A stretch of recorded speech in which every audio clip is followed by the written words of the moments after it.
Matt Lucensko, who is the EXP Regional Director of Growth. I'm gonna say probably Midwest. I know Yeah, it's they have me covering all the flyover states from Arkansas and Oklahoma all the way up to North Dakota, Minnesota, and Wisconsin. So all the beautiful Midwest states.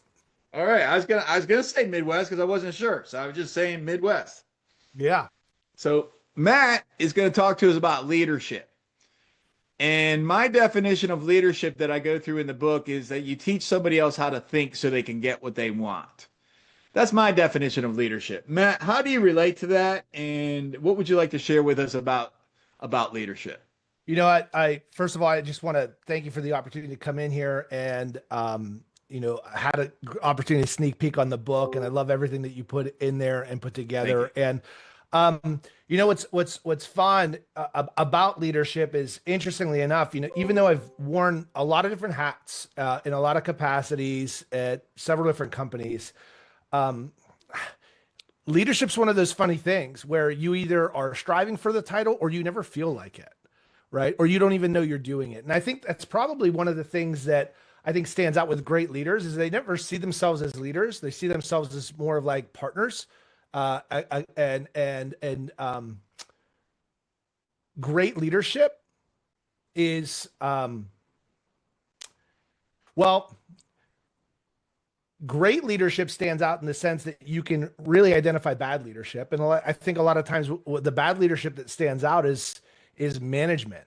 And like I think everyone on the call has an example of a time that they were led poorly.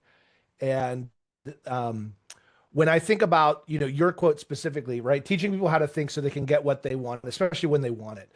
It's the way that leadership was presented to me, and one of the models of leadership that I love most. And I mean, if you could go into any of John Maxwell's 37 books and all the levels and all the lids and all the laws, and yet the leaders that I follow the most are leaders of authenticity, leaders of results. That they're people that I follow through vulnerability and transparency. And the best leadership that I've seen is leaders of self who lead by example, not necessarily having to do exactly what you've done, and yet you see their systems and processes in action on the daily. Those leaders have also great boundaries. They have high emotional intelligence and EQ. They can handle difficult conversations and situations with grace and candor at the same time, right? And so I think oftentimes people raise themselves into positions of leadership a little ahead of when they've earned the opportunity, and that can create some challenges. Um, and yeah, so I love this topic, and there's a reason why there's an entire industry around this topic. And so I want to give you the opportunity to kind of to dig deep, and let's tackle specifically how we can bring this conversation to alive for your people. What's the is leadership something that you can learn, or is it something that you're born with? What do you think? I instantly immediately start like thinking about my daughters. And I think like what nature versus nurture, right? I, I think interestingly enough, like environment plays a huge role. I would say though that like I have a desire to serve and help others. That doesn't necessarily make me a leader. Definitely, I think there were some leadership principles, and I'm learning on how to be a better leader every single day. So I think that there are very specific qualities, tactics, and strategies that you can implement to be a better leader. And yet, I think at the core of it, for me, leadership and strong leadership really comes from service and elevating others and helping others at the highest level. So that I believe has helped me at my core. However, I mean, there's some great leaders that maybe they're going to say that that's not necessarily their like intrinsic motivation or thread, and yet they do a good job at it. But maybe that's not natural. Maybe they had to learn how to be a better servant leader as opposed to other qualities. So my leadership, like the way my leadership leads, is through service, and then I definitely had to uh, bring on some skills along the way too. So You talk about nurturing nature. I mentioned to the audience earlier today that my daughter's adopted. And when I when I think about, my job, like my mission in life, my mission in business is to help 1 million business owners to have consistent, predictable income. Mhm. My mission in life is to have love. My mission with my daughter is to open up the doorways so that she can step through them, encourage and prod and push gently, appropriately for her to walk through that door and Mhm. make sure that the pathway is cleared in front of her. So when I think about my daughter, because she has zero nature from me. So as a leader as a dad, right? I'm leading my daughter. My perception is that I want my daughter to be able to reach the threshold, the highest level that her nature will allow for her to have. Mhm. So there is this piece in my perception I go through in the book, and I talk about this about how, as a leader, you may have a certain level, a ceiling of achievement. Yet, are you obtaining that level of achievement? And then becomes the paradox. How would you know? Mhm. Right? Like, how would you know that you're stretching the furthest that you could possibly stretch if there's another level to be able to stretch? Right? You would never know that. So, what I'm going to encourage the audience today is just to believe whatever it is, whether it's leadership, which is a skill, if it's organization building, which is a skill, or lead generation or belief in yourself, that there is another level and there is something to learn. The last thing I want to say about leadership that I talk about in the book, and then I want to bring Matt back into this, is leadership doesn't necessarily mean good intention. There are leaders who have been horrific in history that have led, civilizations to destroy each other from bad intention. So understand that leadership is really teaching somebody else. It's that's what a lot of people think is it's about getting people to follow you. That's one description of a leader, and I reject that because I don't think it's healthy.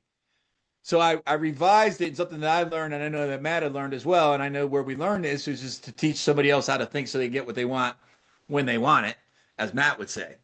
And so what are your thoughts about what I'm sharing with you, in regards? I know I just threw a whole jumble of words at you, Matt, but what comes to your mind when I share that with you? So the thing that comes to mind, and going back to, I think as parents, we always want what's best for our kids. And sometimes we mess up in that capacity as leaders by removing the resistance that caused us to have to level up in order to overcome what we needed to get to where we are today. Right? There's a statement, there was a quote. I can't recall who said it. I think I heard it from Jordan Peterson at one point, and he talked about hard times create strong men create good times create weak men create hard times. Right?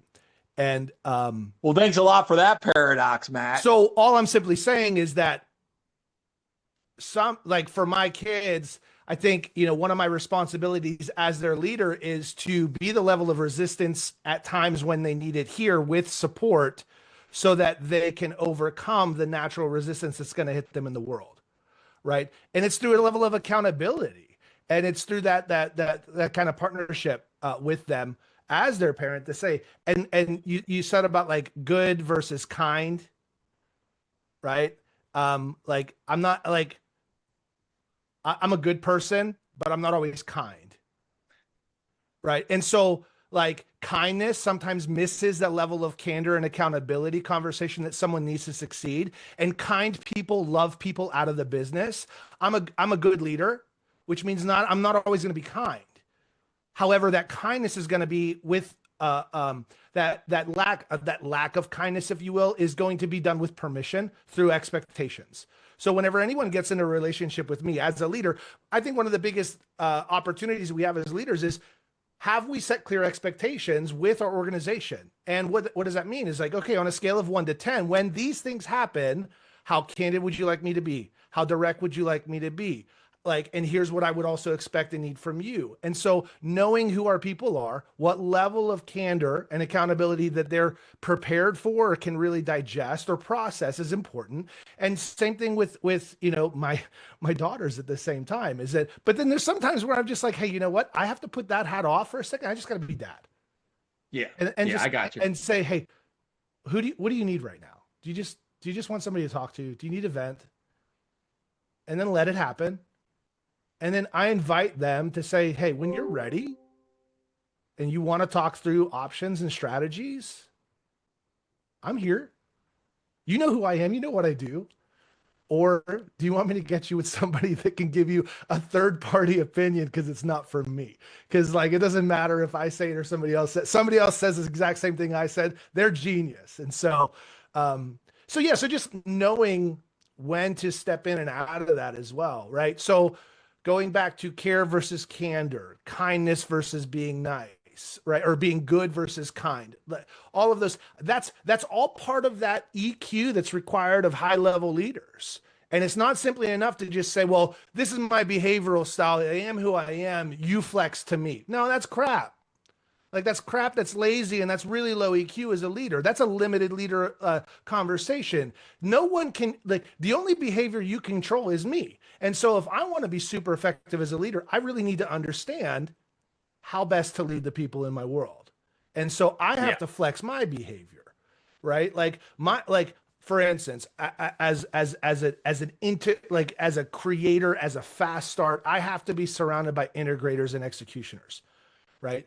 I can't have the same conversation I'm going to have in a room full of salespeople as a room full of hunters as I need to with everybody in my world who are skinners, processors, and packagers. Like that's a different conversation. I've got to have a different lead time and also expectations and also making sure that they understand I will be here for support and adjustments as needed. So you let me know, right? Like I can't just go in and be like, everything sucks. We got to fix everything now and go and do it. And they go, we quit. So So yeah. one of the things that I've learned in leadership, and it goes back to the organization building. So when you look at the pieces that are taught and teach to sell, they all go like in the order. It's a linear order, right? So you have to believe in yourself. Mhm. Then you have to go find business. Then you have to go to get the support around your business. And now we're talking about leadership. Yeah. But leadership applies to getting business. It applies to you're leading clients to hire your prospects to become clients rather. You're leading clients to be able to do what they need to do so that you can get to the finish line, etc. What I've learned in leading is that it goes back into building the organization and having a clarity on who you are, who you need to be in business with to be able to support you, and then do you have a vision to be able to get there? So before you even hire the right people, you need to know where you're going. That's your vision.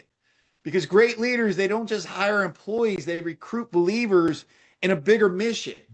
So Yeah. your vision is the foundation that attracts, that aligns, that retains the best talent. And having that vision is critical of knowing where you're going to go. So vision, the word vision in business means where are you going? Mission. The word mission in business means how are you going to get there? Okay. So you have to understand where am I going and how am I going to get there?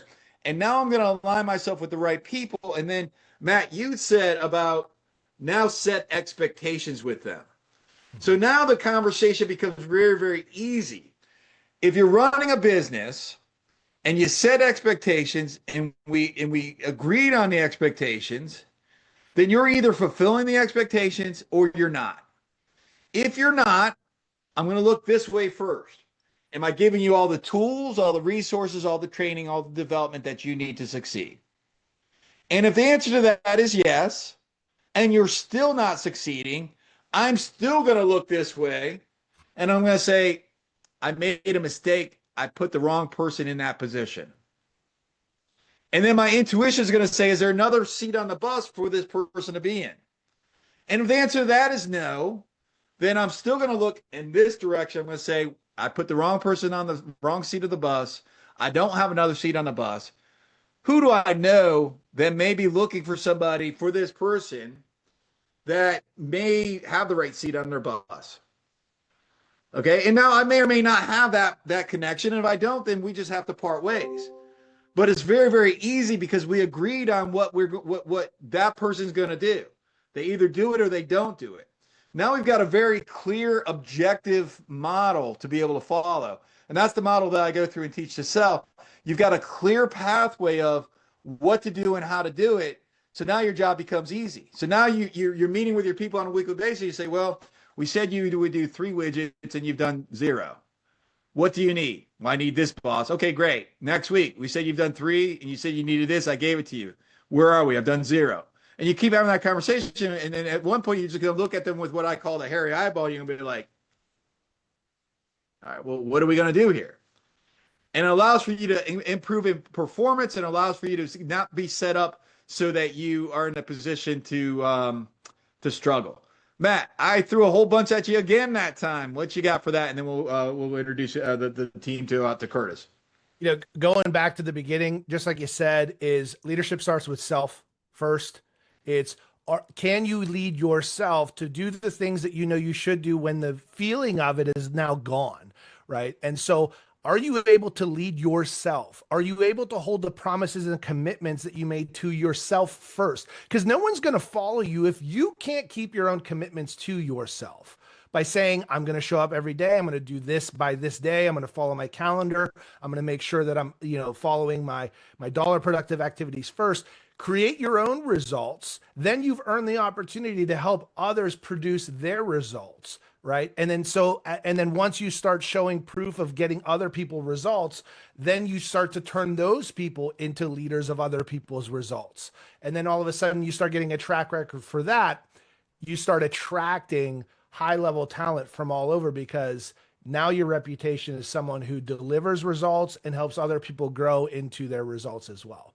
So it all starts with self. And the thing is that I think one of the biggest obstacles and challenges for leadership for most of the people on this call, myself included, is you let yourself off the hook for seemingly insignificant promises you make for yourself. However, those are the energy around the way you lack commitment to your own promises leaks into your leadership. People see it. High performers can know when you're full of it.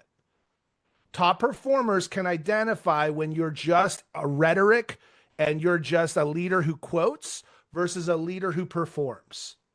Period. If you have challenge, with that, it starts. Are you keeping your promises first? I think you realize that on the last break, I was debating with myself because we're going to 4:00 Eastern time. My gym class starts at 4:30, and it's a 20-minute commute from here to there. So I was debating with myself whether if I should keep that small commitment to myself or not.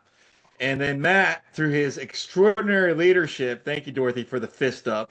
Through Matt's extraordinary leadership, just gave me the answer to my own question. So thank you for demonstrating that leadership to remind me that the small commitments make big differences.